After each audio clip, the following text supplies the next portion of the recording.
Hello, good morning mga kaube. Nandito kami sa beach. Ayan, ito ang tinulugan namin sa Paguriran Beach. Ito kami sa kubo-kubo. Dito kami natulog. So, ayan yung beach. Diyan kami pupunta doon sa may gitna. Ayan. Ganda.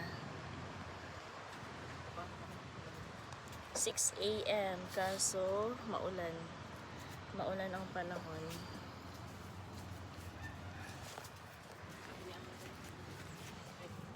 Dito kami nag-overnight. Okay. Ayan.